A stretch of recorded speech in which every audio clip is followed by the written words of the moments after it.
welcome to our video about the importance of color. Color is important, apart from being very attractive to look at, because it tells you the age of the wine, it tells you the freshness of the wine, and it can tell you a lot more. It's important to realize that color comes entirely from the skins. It's the pigmentation in the skins which brings the color. And so white wines, which are basically made from white grapes, which are actually green when they're picked, don't have any color when they start off their life.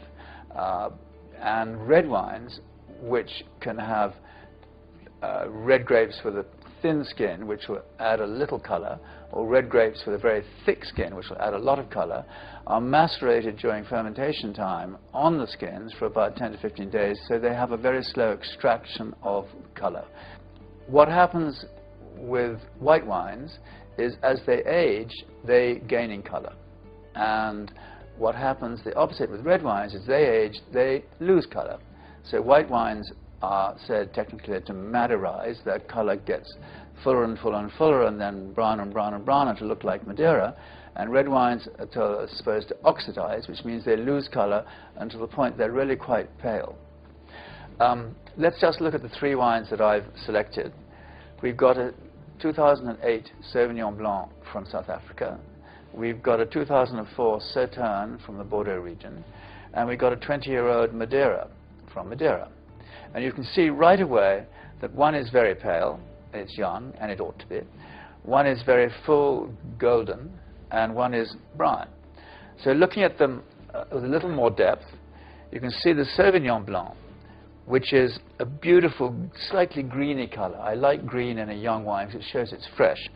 Very bright, very clear, and you know by looking at that that it's going to be fresh, fruity, and dry. We then look at the Sauterne, which is actually made with a little Sauvignon Blanc, but a vastly higher proportion of Semillon, and it's fermented in cask, whereas the Sauvignon Blanc would have been fermented in a stainless steel tank, so no possible oxidation there.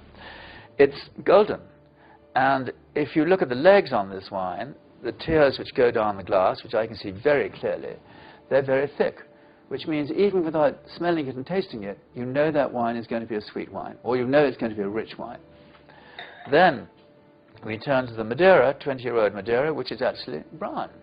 And that has become brown. It's lived in cask for over 20 years, and the color has maderized.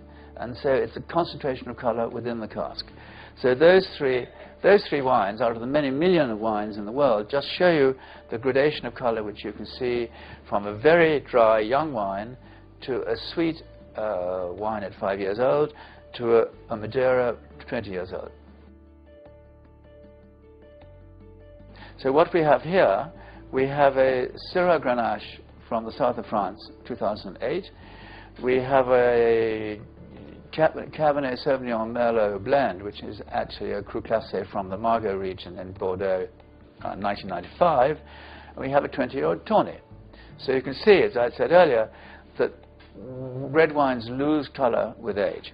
So the first wine, the Syrah and Grenache grapes, are very thick-skinned grapes, and they're generally grown in a rather hot part of the country, southern France, Châteauneuf-du-Pape or Spain.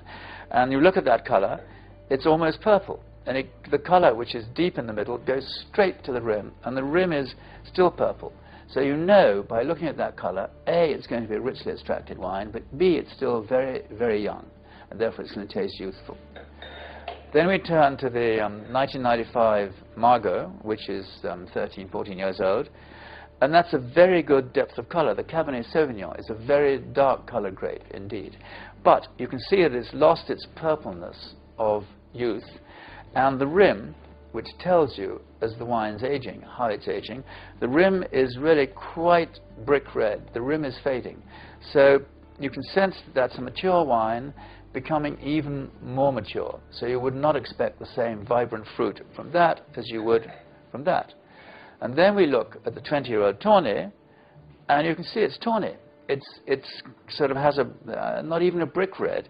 It's lost its redness. It has a deep red, red mahogany about it, and the rim is very pale. The rim has almost a colorless rim, and that's been in cask for 20 years.